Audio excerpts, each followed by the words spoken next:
Profe Elías, feliz día del maestro. Mañana, ¿verdad?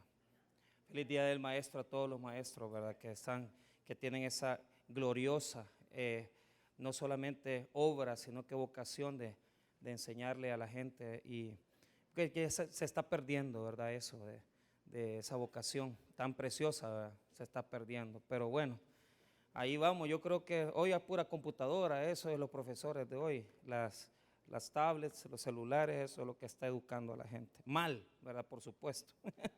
Muy bien, vamos a ir al libro de Romanos y vamos a ir al capítulo 10. Nos hemos quedado en uno de los textos que hemos reflexionado 2 semanas. Para el día de hoy vamos a comenzar en el verso 11. Romanos 10, 11. Vamos a hablar de Jesús no avergüenza. Jesús no avergüenza. Cuando ténganme el favor de ponerse de pie.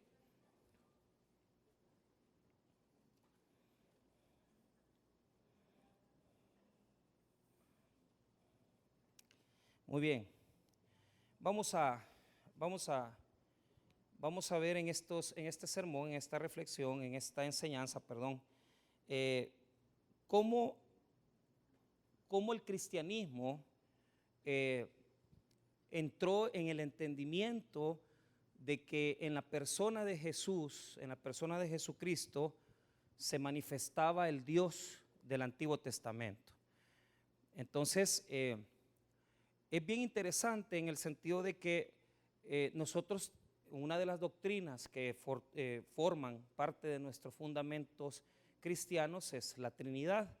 Aunque hoy muchos la contradicen, hablan, pero creyéndole a la dogmática, ¿verdad? Porque no me voy a meter en eso, sabemos que tenemos un Dios, ¿verdad? Un Dios en 3 personas y que Jesús es el rostro del Padre y que Jesús es quien representa al Padre. Al Padre no lo podemos ver, pero Jesús se hizo hombre, se encarnó, vino en medio de nosotros y conocimos al Padre a través de Jesús. Entonces, Pablo le va a dedicar estos versículos a esa, digamos, a ese principio que tenía el cristianismo en los primeros siglos. Así que vamos a leer Romanos 10, verso número 11 en adelante, y lo vamos a leer todos juntos. Pues la Escritura dice: todo aquel que en él creyere no será avergonzado, porque no hay diferencia entre judío y griego, pues el mismo que es Señor de todos es rico para con todos los que le invocan, porque todo aquel que invocar el nombre del Señor será salvo. Vamos a orar. Padre, te damos las gracias por tu maravillosa bondad y misericordia. En esta noche oramos, bendito Señor, que hables a nuestros corazones a través del Espíritu Santo. Desde ya, bendito Señor, oramos para que tú hables a nuestros corazones, que tú instruyas, que tú nos fundamentes, que tú, Señor, nos reveles esas verdades que has establecido en tu palabra. Ayúdanos en nuestras necesidades, aquellos problemas que estamos, Señor, bregando y que todavía no hemos podido resolver. Ayúdenos, Señor, en el nombre de Jesús. Amén y amén. Pueden tomar asiento.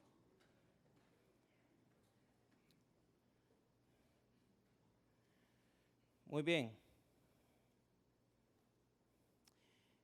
La semana pasada hemos estudiado la confesión del cristianismo y vimos uno de los versículos que se aprende en las primeras etapas cuando uno comienza a evangelizar, cuando comenzamos a aprender a ir a la calle a poder hablar de las buenas nuevas a aquellas personas que no conocen a Jesús. Y ese es el versículo 9. Entonces, ¿qué relación tiene el verso 11, 12 y 13 con lo que hemos estado estudiando? La respuesta es que termina confirmando y aclarando lo que ya el apóstol Pablo nos ha enseñado en los versos 9 y 10. Muy bien, ¿cuál es esa enseñanza? Es que aquel que se convierte al cristianismo tiene que confesar que Jesús es el Señor. Tiene que confesar que Jesús es el Señor. ¿qué es lo que yo les he enseñado las últimas semanas? Que esa confesión no tiene que ver solo con decir, Señor, te recibo como mi Salvador. Tiene que ser una confesión de todos los días. Diga conmigo, todos los días. Es decir, mi vida, mi lengua y mi boca deben de reflejar que Jesús es el Señor de mi vida. Esto no es, hermano, una declaración para un momento, ni tampoco algo que debo de mencionar solo cuando acepto a Cristo. Es que la confesión que Pablo demanda de los creyentes de Roma es de que no le tengan miedo ni pena a decir que son de Cristo. ¿Por qué razón? Porque en Roma existía ya, hermano, esa connotación de que cuando una persona se oponía y rechazaba decir que el emperador era Curios, porque un cristiano verdadero jamás diría que César, ¿verdad?, que el emperador era el Señor, sino que Jesús es el Señor. Entonces, el verso 9 es una oposición directa a la autoridad romana, a la autoridad de los perseguidores. ¿Por qué? Si tú en el primer siglo, en el año 57 después de Cristo, decías, Jesús es Curios, es el Señor, te arriesgabas a que te asesinaran, que te persiguieran y que te mataran, porque al decir y oponerte a que el Señor fuera el emperador, inmediatamente te adjudicabas la muerte. Entonces, hemos dicho que el verso 9 nosotros lo hemos malinterpretado toda la vida, porque siempre le decimos a la gente, claro, acepte a Cristo, y la gente acepta a Cristo, pero ¿cuál es el problema? El problema es que en sus vidas, una vez que esa persona ha venido a los pies de Jesús, nosotros no mostramos esa confesión. Es decir, si a nosotros nos toca negar a Cristo, si lo rechazamos, ocultamos que somos cristianos, no evangelizamos, lo que más queremos es que nadie se dé cuenta que somos creyentes. Y esa es la verdad. Entonces, yo les preguntaba la semana pasada y la antepasada, ¿será que nosotros hemos caído, hermano, en esta connotación de ser cristianos sin influencia? De que estamos jugando fútbol y la gente nos tiene por gente que somos gente del montón, se nos salen las mismas malas palabras, la gente no sabe que soy cristiano, me da pena orar, me da vergüenza agarrarle de la mano a mis hijos o a mis hijas cuando estoy orando en un restaurante, me da pena. Entonces no has confesado que Jesús es el Señor. Jesús demanda que no nos avergoncemos de Él, que no nos avergoncemos. No nos debe dar vergüenza creer en Cristo. Y si ustedes se desarrollan en cualquier ámbito laboral, en el ámbito profesional, en el ámbito, hermano, de cualquier tipo de oficio, si usted es, hermano, una persona que va en el bus, si usted es una persona que trabaja con gente cristiana o no cristiana, la gente debe de saber que usted es cristiano y a usted no le da pena decir que usted es hijo de Dios. Que no le dé vergüenza. Porque si le da pena, simplemente usted no ha creído. ¿Qué quiere decir? Si usted es una persona que le avergüenza a Cristo, quiere decir que Cristo no ha llegado a su corazón. Ha llegado solo a sus labios. ¿Cómo se le llama a esa persona? Profesante. Un profesante es una persona que menciona las cosas de Dios de vez en cuando. Primero Dios. Sí, Dios es así, pero pregunto, ¿defiendes tu fe cuando te preguntan de qué religión eres? Tú puedes decir, yo soy cristiano, he creído en Jesús, Jesús es mi Señor, o te escondes, te apena, te avergüenza decir que eres cristiano. O sea, si hemos llegado a ese punto es porque Cristo no ha llegado adentro de nosotros. ¿Por qué? Porque los versos 9 y 10 nos dejaron establecidos la alfombra con la que tenemos que entrar al 11. Entonces, el verso 9 y 10 es un llamado a los creyentes en Roma que no se avergüencen del evangelio, que no se avergüencen de Cristo, que no les dé pena confesar que Jesús es el Señor. Entonces, vea lo que dice el verso número 9, que si confesares con tu boca que Jesús es el Señor y creyeres en tu corazón que Dios le levantó de los muertos, será salvo. Entonces, en el corazón el cristiano debe de tener la obra de Cristo. Y el creyente debe de tener en su corazón quién ha muerto por usted, quién es el que le ha dado salvación, quién es el que le ha dado a usted la vida. Si usted en su corazón tiene impregnado a Cristo, usted lo va a confesar con su boca. Pero si usted dentro de su corazón no tiene nada, usted no lo puede confesar. Usted no puede declarar que Jesús es Dios, le da pena. Esa es la diferencia. Aquellos que están de forma superficial en el evangelio, que creen solo por la superficie, pero no creen dentro de sus corazones. Hermanos míos, si usted no puede todavía hablar de las cosas del Señor Jesús, si usted todavía le da pena sacar la Biblia, si usted, hermano, verdaderamente le da vergüenza decirle a sus familiares que usted ya es cristiano, es porque todavía el Señor Jesucristo todavía no está en su corazón. Porque con el corazón se cree, pero con la boca se confiesa. Dentro de mí debe de haber una fe, y mi fe es la obra de Cristo, que Jesús murió, fue sepultado, resucitó al tercer día, y que Él es mi Señor. Que no te avergüences decir que Jesús es el Señor, que no te avergüences decir que Cristo es el Señor. Muy bien, hasta ahí, hermano, hemos leído el 9. Ahora, como ya nos conocemos el verso 10, solo leámoslo para que nos quede otra vez ese recuerdo fresco de lo que ha venido diciéndose. Porque con el corazón se cree para justicia, pero con la boca se confiesa para salvación. Entonces, ven ustedes la relación del corazón y con lo que declaramos en nuestra vida. Entonces, ¿qué quiere decir cuando nosotros no confesamos? Quiere decir que si no confesamos es porque Cristo todavía no ha llegado dentro de nosotros. Somos solo seguidores intelectuales, porque tenemos una fe intelectual. Sí, Jesús es Dios, Jesús ha muerto por nosotros, Jesús es el Salvador. Todo eso ya todo el mundo lo sabe. La pregunta verdadera es, ¿qué estás haciendo por ese Jesús que murió por ti? Ahí es donde demostramos si hemos creído o no. ¿Por qué tipo de renuncias has hecho? ¿Por cuánto te está costando seguir a Cristo? Si verdaderamente estás siguiendo al Señor Jesús. Entonces, ¿por qué a los judíos les costaba decir que Jesús era Dios?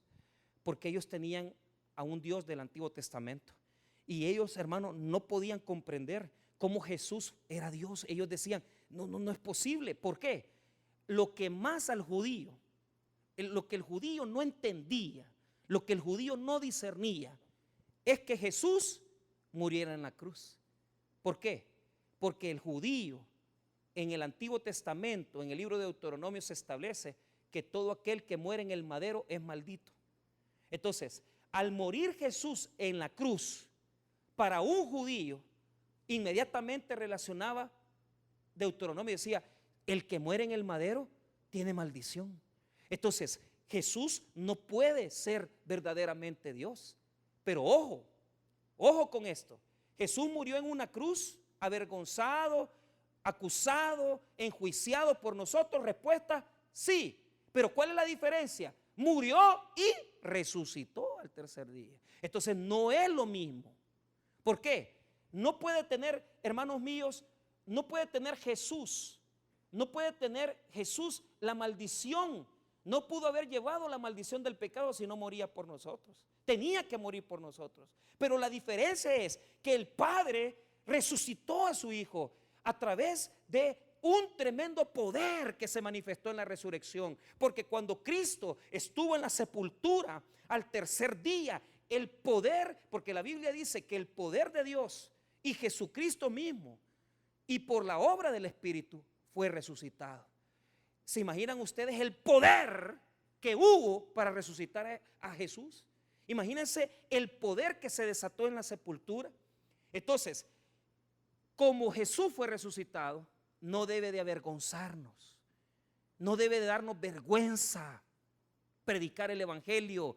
No debe darnos pena evangelizar. No debe darnos pena andar con la Biblia en el carro, debajo del brazo. No debe darle vergüenza sentarse en un restaurante, abrir la Biblia y leerla. ¿Por qué te da pena? Si los pecados que Jesús llevó son tuyos y míos, y resucitó al tercer día. Diga conmigo: Jesús no avergüenza.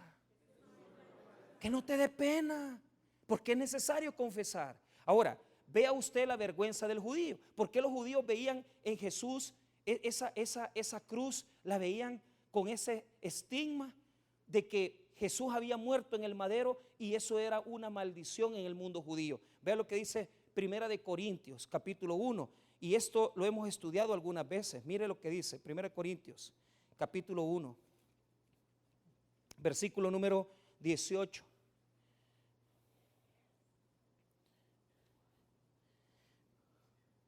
Porque la palabra de la cruz es locura a los que se pierden, pero a los que se salvan, esto es, a nosotros, es poder ¿de qué? ¿Por qué? ¿Por qué es locura para los que se pierden? ¿Cómo un Dios que muere en la cruz va a salvar? ¿Cómo alguien que se muere en el madero va a salvar? Puede verse como un fracaso. Entonces, para los que se pierden, es una locura la cruz. ¿Cómo un Dios puede morir en una cruz? Entonces, para los que se pierden es una locura, pero para nosotros es poder de Dios. ¿Por qué es poder de Dios? Porque tenía Jesús que vencer la muerte. Entonces, si Jesús no vence la muerte, ¿qué nos hubiera ofrecido a nosotros? Hermano, le hago una pregunta. ¿Usted seguiría un Dios que le ofrece morirse y no darle esperanza después de morir? Mire, está científicamente comprobado que inmediatamente, y los científicos lo han demostrado a través de personas que han experimentado momentos de muerte, que han estado al borde, y que probablemente a esos que han sufrido la experiencia de ir y regresar, ¿verdad?, que después de que uno se va, hay una existencia, hermano. Hay una existencia. Mire, el mundo científico y más los teólogos, no, es que no puede ser, hermano. Cada vez el mundo de la neurología nos da más evidencias que inmediatamente usted, hermano, óigame bien, usted fallece, que no se puede explicar, porque la parte espiritual sale, pero el cerebro deja de funcionar. Pero ¿cuál es el problema? Cuando se establecen un tipo de exámenes sobre ese cuerpo, inmediatamente esa persona va falleciendo. Lo que no puede probar el mundo de la ciencia es qué es lo que hace funcionar el cerebro, el corazón. No se sabe. ¿Sabe por qué? Porque lo que lo hace funcionar es el espíritu que Dios ha dado. Dígame cómo deja de funcionar el cerebro. Dígame cómo deja de bombear el corazón. Cuando la parte espiritual sale. Pero ¿cuál es el punto? La gente no entiende esto. Y la gente piensa: ay, uno se muere y como que nada ha pasado. Perdóneme, pero hay una parte espiritual en el ser humano que si usted no procura seguir a Cristo, que si usted no procura seguir al verdadero Dios que venció la muerte, usted no va a tener esperanza. ¿Por qué seguimos a Jesús? Porque Cristo ha sido el único que después de morir ha regresado del mundo de los muertos y ha venido a decirnos: señores, yo he vencido la muerte. Por eso creemos en Jesús. Por eso no nos avergonzamos. Porque ha sido el único ser que ha ido al mundo de los muertos y ha salido del mundo de los muertos y ha vencido el pecado y la muerte humana, física, y la muerte espiritual. ¿Cómo usted me viene a decir: ay, después de morir todo queda ahí? Ay, ¿cómo crees que estás caminando ahorita? Porque el Espíritu te lo permite. El Espíritu de vida que te ha dado Dios. El alma está en nosotros, es parte de nuestra área espiritual. Ahí está la voluntad, está, hermano, el intelecto. Pero una vez que se va la parte espiritual del hombre, ya queda solo el cerebro sin funcionamiento, el corazón sin bombeo. Y todo el sistema humano queda neutralizado. ¿Quién es el único que puede quitar la parte espiritual del hombre? Es Dios. Y vos me venías a decir, ay, después voy a venir a aceptar a Cristo. Si no sabes cuándo le vas a entregar tu alma al Señor, si no sabes cuándo le vas a entregar tu vida. Escucha bien, dice que para los que se pierden la cruz es una vergüenza, pero para nosotros, ¿por qué es poder de Dios? Porque para el cristiano la cruz es la señal de la esperanza de Cristo que ha vencido la muerte eterna. O sea, yo no me preocupo porque yo he creído en Cristo Jesús y tengo fe en Cristo. Por eso la cruz no me da miedo. La cruz no me avergüenza. No me importaría, hermano, andar la Biblia debajo del brazo. No me importaría decirle a una cantidad de gente: yo soy cristiano, porque yo sé en quién he creído. Y yo sé que he puesto mi esperanza en el único ser que ha vencido la muerte y ha dado vida eterna a todo aquel que cree en él.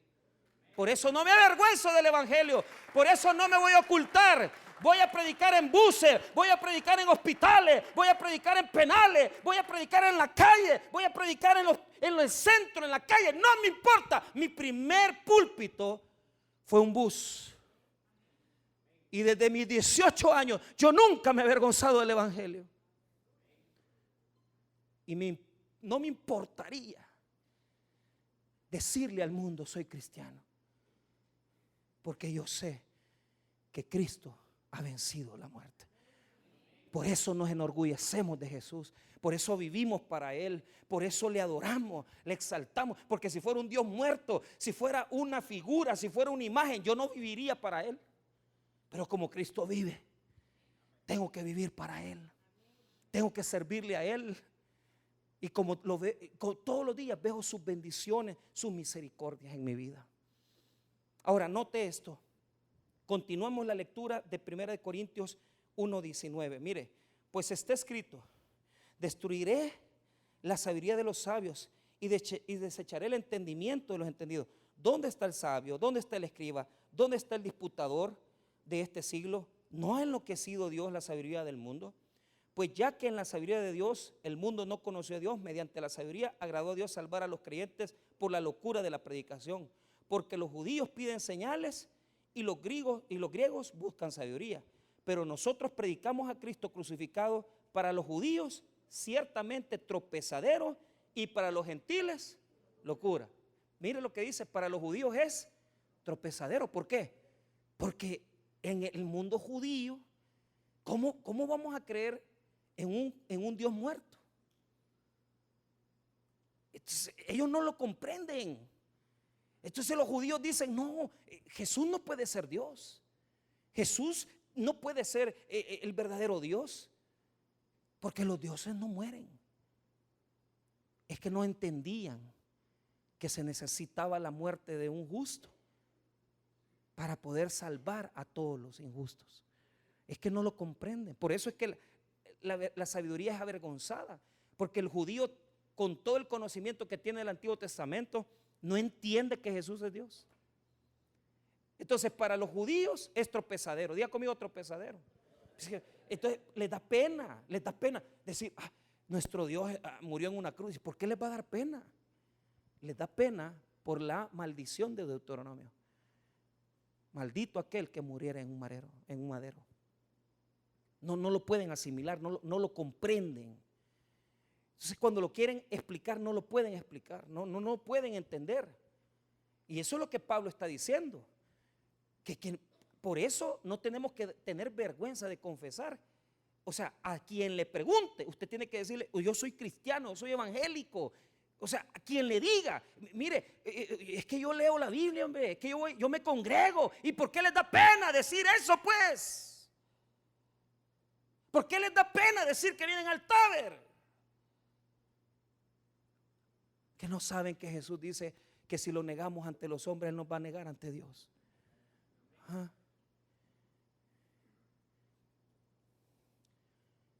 Esa es la causa por la que el judío le da vergüenza. Pero nosotros tenemos más razones. Nos da vergüenza porque vivimos con nuestra amante, nos da vergüenza porque sabemos que no andamos bien, nos da vergüenza porque no hemos entrado en Cristo. Cristo no ha entrado en nosotros y nosotros no hemos entrado en Él.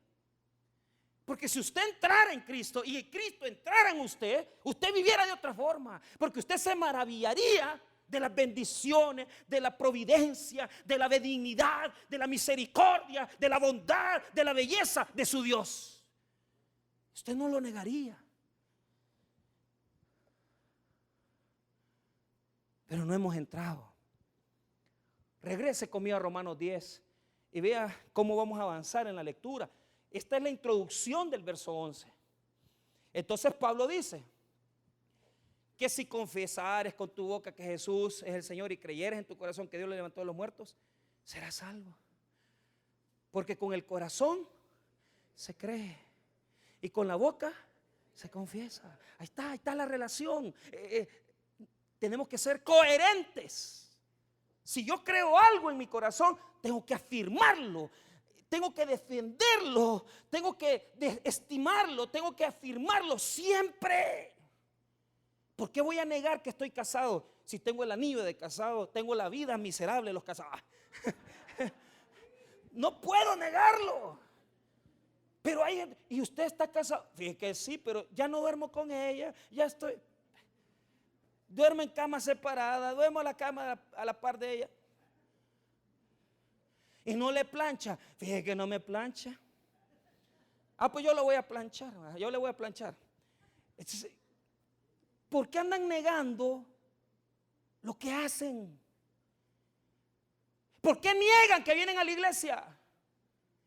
¿Por qué niegan que vienen aquí? ¿Por qué niegan que tienen Biblia? ¿Por qué niegan que confían y creen en Dios?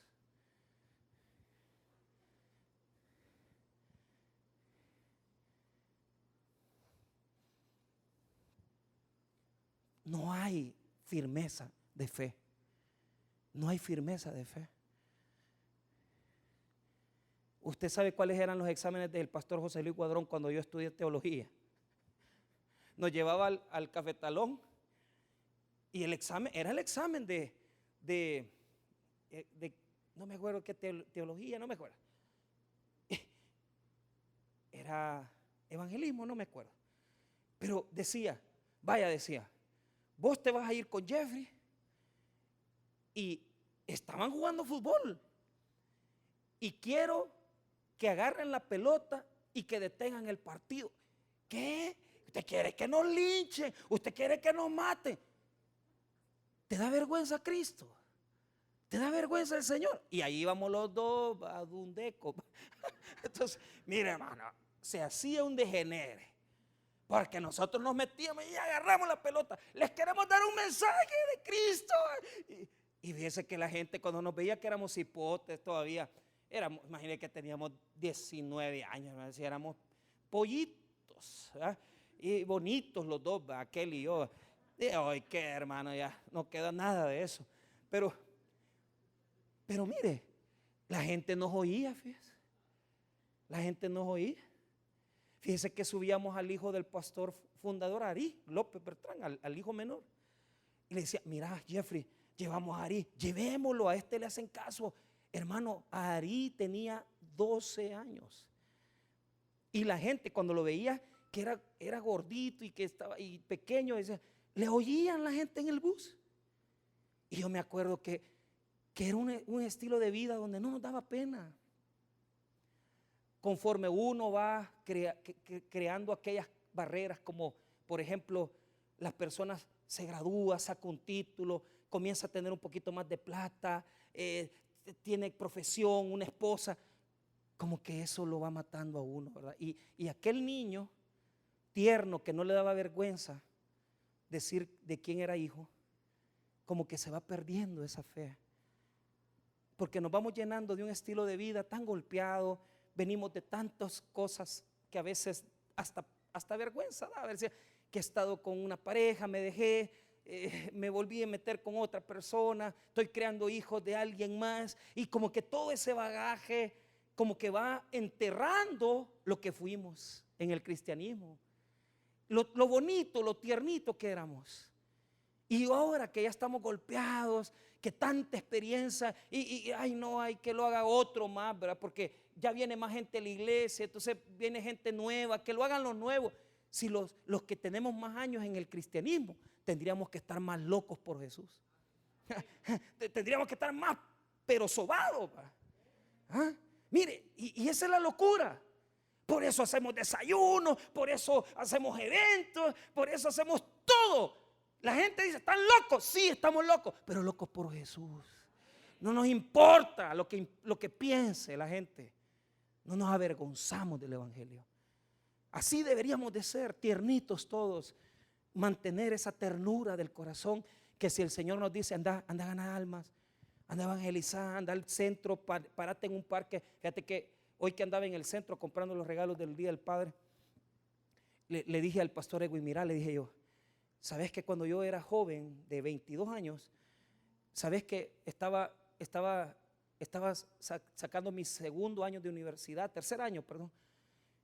Y lo primero que yo compré cuando me mandaron a Chalchuapa fue uno de esos para perifonear, ¿va? Megáfono, cabal. Mira, le dije, eso era, ¿sabe qué hacía yo? Me ponía en el parque de Chalchuapa, hermano, saliendo después de que salían de la misa de la parroquia ahí, ¿va? Y yo me ponía en el centro y les decía, señoras y señores, en este día Jesús viene a hablarles. Si ustedes no se arrepienten, pero así los mandaba al infierno de un solo. O sea, no había misericordia que, ay, mire, que deje esto, que deje el otro, nada. Y siempre mi sermón fue el mismo. Había una vez, estaba Jesús a la par de los dos ladrones, uno a la derecha, uno a la izquierda, y uno de ellos le decía, si de verdad eres Dios, sálvanos a nosotros. Pero el otro le dijo, acuérdate de mí cuando vengas en tu reino. Y Jesús le dijo, de cierto, hoy estarás conmigo, de cierto, hoy estarás conmigo en el paraíso. Con ese sermón yo gané un montón de almas. ¿Sabe por qué? Porque ahí se demuestra que cuando usted, aunque está hasta el último momento de su vida, pero usted se arrepiente y reconoce que su vida no es nada sin Jesús, usted viene a los pies de Cristo, hermano. Y yo me paraba en los buses y me paraba en los parques y les decía a la gente, y la gente hacía la oración. Quizás ahora ya no lo haría, pero yo les digo algo. Esos actos son los que Dios tiene memoria, de cuando uno no se avergonzó por Él, que a uno no le dio pena decir que era evangélico. No nos va a dar vergüenza decirlo. Ojalá que mantuviéramos esa pasión, esas convicciones. Vea lo que dice el verso 11. Pues la Escritura dice, todo aquel que en Él creyere no será avergonzado. Entonces, Pablo quiere dar una postura con la Biblia, tomando el Antiguo Testamento. Entonces, él va a tomar un versículo del Antiguo Testamento y va a cambiar una palabra la va a incorporar y la otra la va a traducir al griego, de tal manera que no se va a entender. Pero si usted quiere, para que usted tenga constancia de qué texto está usando Pablo, ¿por qué? Ya nos dijo que hay que confesar a Cristo, pero entonces se nos plantea aquello. Entonces, ¿quiénes pueden ser salvos? ¿Quiénes tienen que confesarlo? Y la respuesta de Pablo es, todos, diga conmigo, todos tienen que confesar. Todos, hermanos, ni uno se tiene que quedar, pero tenemos constancia que hay algunos que no lo van a hacer. Hay algunos que no van a hacer eso. Entonces, Isaías 28:16, si usted lo busca, mire lo que dice. Por tanto, Jehová el Señor dice así: he aquí que yo he puesto en Sión por fundamento una piedra probada, angular, preciosa, de cimiento estable. El que creyere, no se apresure. El que creyere, no se apresure. Entonces, ponga atención. Aquí va a cambiar dos cosas, Pablo. va a incorporar todo. Lea nuevamente el verso 16. Por fundamento una piedra probada, angular, preciosa, de cimiento estable, todo el que creyere. Eso no está en el hebreo. Pablo lo está poniendo, todo. Pero también dice, no se apresure. Porque en hebreo esta palabra, no se apresure, quiere decir que no tendrás que huir. Diga conmigo, no tendrás que huir. En hebreo la idea que establece este texto bíblico es que no hay que huir, no será necesario. Entonces, cuando Pablo lo traduce al griego, ¿verdad? Es decir, lo copia probablemente de una traducción griega y lo pone en Romanos, cuando él está escribiendo, él va a incorporar la palabra todo y va a cambiar ese sentido de que no se apresure y le va a poner que no avergüenza, que no avergüenza. Veamos eso entonces, pero quiero que note esto. ¿Quién es la principal piedra de ángulo en Sión, en Jerusalén? Es Jesucristo. Jesús es la principal piedra de ángulo. Pero note esto. Mire lo que está presentando el texto. Que si en Jerusalén, en Sión, está la piedra angular. ¿Qué es la piedra angular? La piedra que le da el sentido. Si yo hago, hermano, si yo quisiera hacer, ¿verdad?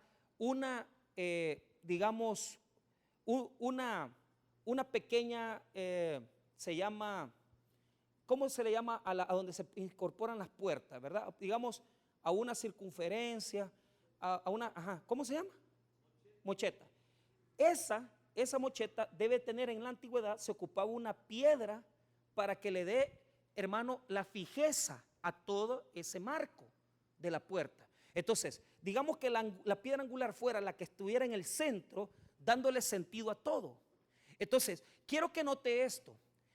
La vida del creyente tiene que estar sostenida en Jesús, que es la piedra angular de nuestra existencia. Si yo no tengo la piedra que le da fijeza, firmeza a mi vida, a mi estilo de vivir, yo no tengo nada. Entonces, Dios puso a Jesús en Jerusalén. ¿Y qué pasó? Los judíos lo rechazaron. Él es la piedra angular que le da sentido a la vida del creyente, pero mucha gente lo desecha. ¿Cómo es posible que nosotros desechemos a la piedra que le da sentido a toda nuestra vida? Sin la piedra que es Cristo, tu matrimonio no sirve. Sin la piedra que es Cristo, tu paternidad no sirve. Tu negocio no sirve, tu prosperidad no sirve. ¿Por qué? Porque esa piedra te va a obligar a hacer las cosas en orden. Y ese orden de Cristo es el que el mundo no lo acepta. Porque el mundo dice divorcios, matrimonios del mismo sexo, pero Cristo dice la misma mujer.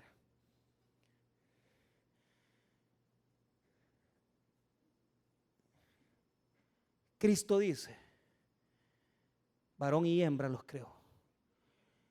Entonces la gente dice, no, la piedra angular, no quiero eso. Claro, por eso estamos como estamos, con suicidios, con depresiones, porque el mundo quiere vendernos algo equivocado, pero no se dan cuenta que la única piedra que le da sentido a la vida del hombre es Cristo Jesús. Y hasta que no hagamos las cosas como la Biblia dice, hasta que no hagamos las cosas como la palabra de Dios dice, ese filo nos va a molestar, porque el filo molesta.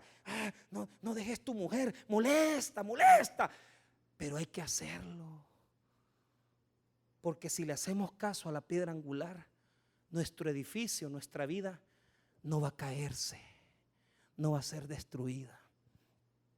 Si usted pone las piedras al revés, su edificio va a ser destruido, no va a tener sentido.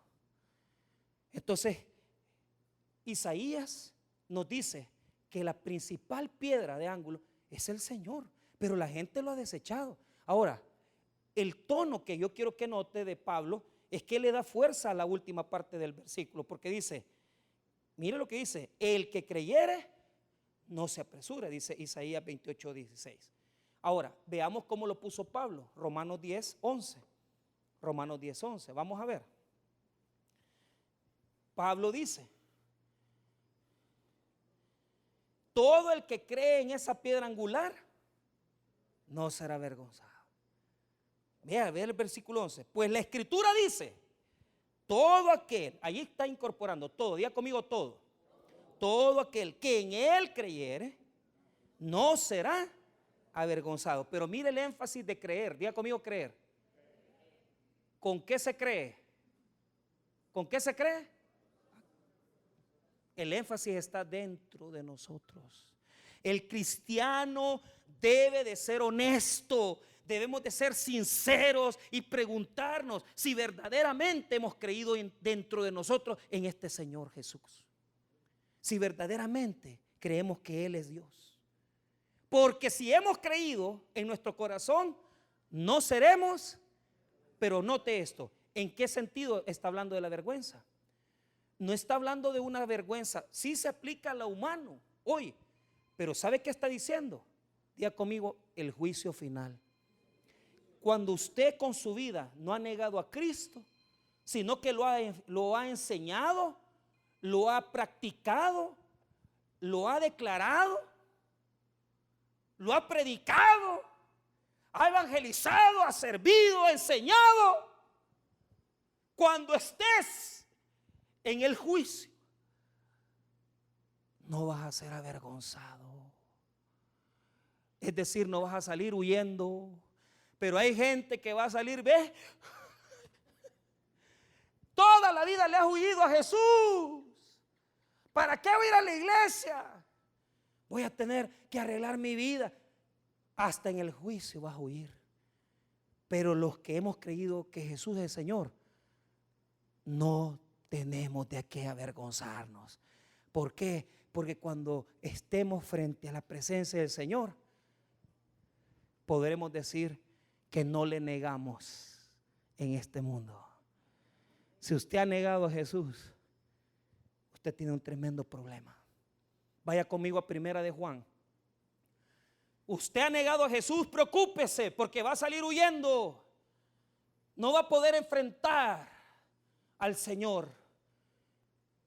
Primera de Juan 2:28, mire lo que dice el versículo. Y ahora, Primera de Juan 2:28, y ahora, hijitos, permaneced en Él, para que cuando se manifieste tengamos confianza, para que en su venida no nos alejemos de Él avergonzados. Mire, hermano, la palabra que está usando Pablo tiene relación con el juicio final. Es una palabra técnica. Cuando la Biblia habla de ser avergonzado, está hablando en este mundo, pero más está hablando del futuro. ¿Por qué? Si yo toda mi vida no me avergoncé de Jesús, si yo toda mi vida esforcé mi vida para buscarle, para servirle, ¿por qué me voy a avergonzar cuando yo me muera? Si yo sé que he creído en Él. Pero aquel que vivió su vida ocultando su cristianismo, aquel que vivió su vida ocultando que es cristiano, aquel que le dio vergüenza decir que Jesús era su Dios, aquel que lo negó con sus actos, ese que vaya corriendo, va a correr avergonzado, porque no va a poder sostenerse en la fe ante su Dios. Primera de Juan 4:17. ¿Qué es lo que demuestra que yo he confiado y que yo no siento vergüenza? ¿Qué es lo que demuestra? ¿Cuál es el factor que demuestra que no tenemos vergüenza de confesar que Jesús es Dios? Diga conmigo, lo amamos. Mire, hermano, cuando uno ama a alguien, no se avergüenza. Dejen de andar negando a su esposa, hombre. Dejen de andar negando a su esposo. Hay señoras que yo no tengo mucho eso de Facebook. Mire, le pido un favor, ni me escriba a Facebook. Que no soy yo el que le va a responder, es un robot. Así, un enanito así. Entonces, pero escúcheme bien, óigame bien. Pero cuando digo, bueno, voy a ir a chambrear al Facebook, dije, entonces entro con uno que yo tengo que es privado. que tiene otro nombre diferente. Pero mire, y yo veo ahí señoras que yo sé que están casadas, pero que como que nunca, como que no están casadas, ¿verdad? Ay, y esta muchacha, digo yo, que no es el esposo de fulano, pero como que no le da vergüenza. ¿Qué demuestra ahí? Que no lo ama. Cuando nosotros nos da vergüenza a Jesús, lo que demostramos es que no lo amamos y que nuestra fe es falsa. Porque el que ama a Jesús no se avergüenza. El que ama a Jesús va a sentirse orgulloso de él. Primera de Juan 4:17 dice: en esto se ha perfeccionado el amor en nosotros, para que tengamos confianza en el día del juicio, pues como Él es, así somos nosotros en este mundo. En el amor no hay temor, sino que en el perfecto amor echa fuera el temor, porque el temor lleva en sí castigo, de donde el que teme no ha sido perfeccionado en el amor. ¿Qué es lo que hace que nosotros tengamos confianza? El amor a Cristo. Por eso tenemos confianza y no dudamos, porque amamos a Jesús. Eso es lo que sostiene la fe del cristiano, no la religión, no la obligación, sino que creer en Cristo. Vayamos nuevamente a Romanos 10 y vamos a cerrar ahí. No seremos avergonzados, no seremos avergonzados, jamás, porque hemos creído en Jesús con amor. Ahí cerramos, no vamos a poder llegar más allá. Porque no hay, en el 12, porque no hay diferencia entre judío y griego, pues el mismo que es Señor de todos es rico para con todos los que le invocan. Entonces, note esto. Hemos venido hablando de la diferencia entre judíos y gentiles. Entonces Pablo dice que para judíos y gentiles la misma salvación opera. Es decir, ¿qué es lo que tiene que hacer un judío para creer? Solo creer en Cristo. ¿Qué es lo que tiene que hacer un gentil? Creer en Cristo. ¿Por qué? La pregunta es ¿por qué? Respuesta, dos respuestas hay. Porque tanto toda la raza humana, hasta los judíos, tienen el mismo pecado. No hay justo ni aun uno. Por eso son iguales, los judíos son iguales que nosotros, igual que de pecadores. Pero otra cosa importante, el mismo Dios de los judíos es el mismo Dios de los gentiles. Ve ahí, lea el versículo 12. Porque no hay diferencia entre judío y griego, pues el mismo que es Señor de todos es rico para con todos los que lee. Entonces, note aquí, ponga atención. Vea las veces que repite todos, porque está queriendo incluir para que el judío no se sienta que es más que el gentil. La salvación es para todo, para todos, porque el mismo Señor de los judíos es el Señor de los gentiles. La pregunta es, ¿quién es el Señor?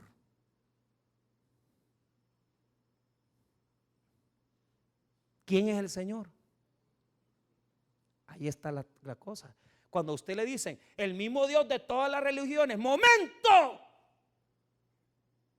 Hablemos de Jesús, porque el Señor, ¿quién es? Ahí está la duda. Los judíos pensaban que era Jehová, Yahvé, pero el cristiano sabe que Jesús es.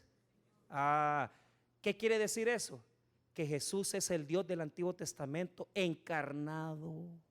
Imagínense ese versiculito tan pequeño, tan sencillo que se ve, pero tiene una doctrina detrás, porque está obligando al judío a reconocer que Jesús es el Señor, es el Dios del Antiguo Testamento, el mismo Jehová del Antiguo Testamento.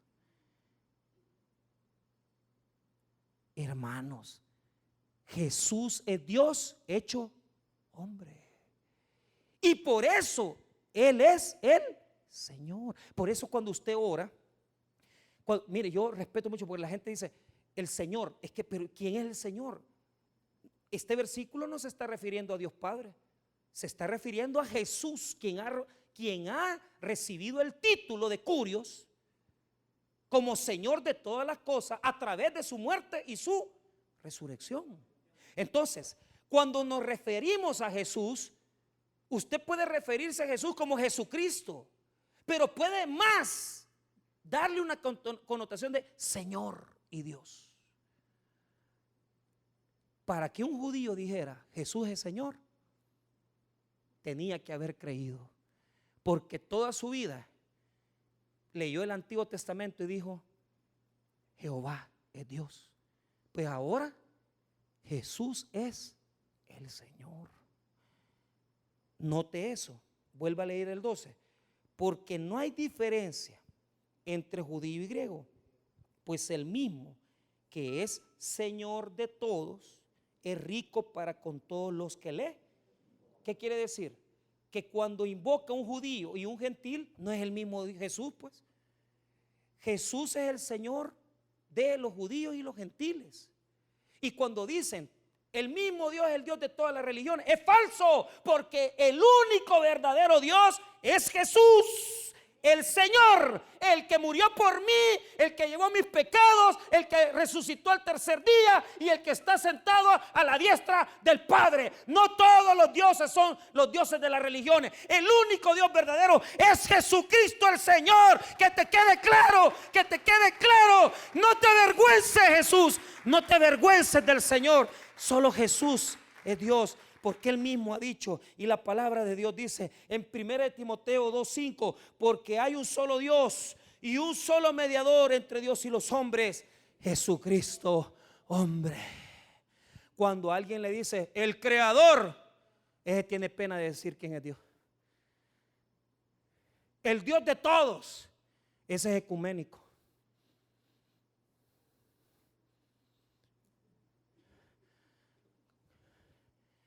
Cuando suba alguien a predicar,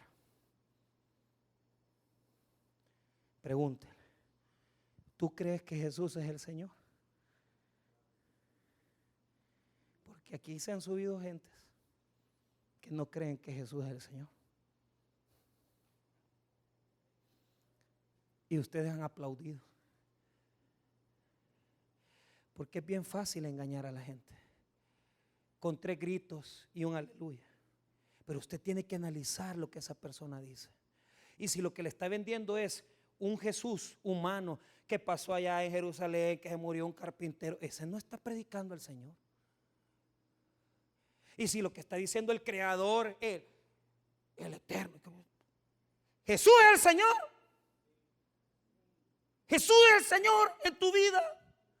Jesús es el Señor de tu corazón. Jesús es el Señor de tu existencia. Jesús es el Señor de tu pasión. Jesús es el Señor de todo lo que tú haces. Jesús es el Señor de tu familia. Jesús es el Señor de tu negocio. Jesús es el Señor de tu existencia. Ese es el centro de todo. Aquí no hablemos más.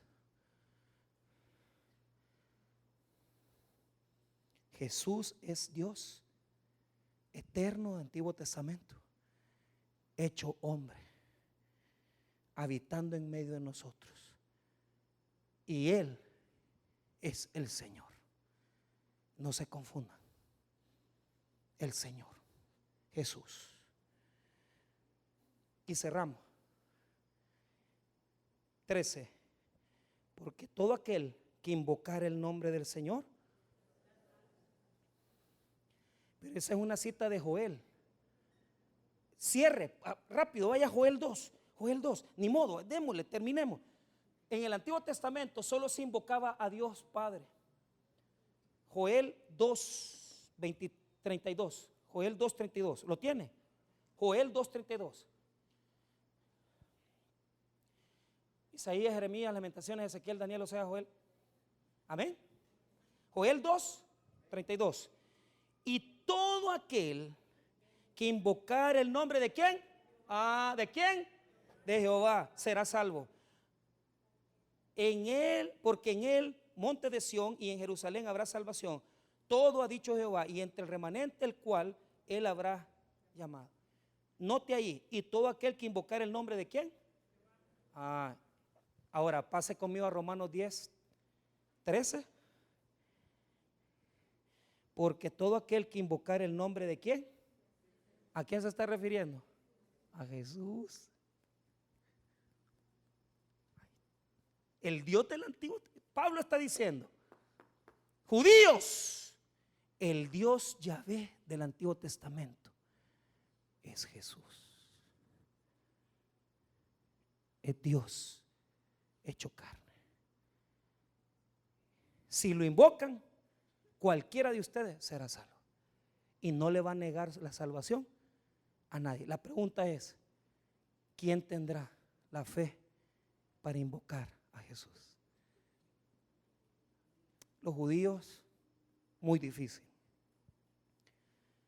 Pero yo tengo una pregunta para ustedes que son cristianos, gentiles.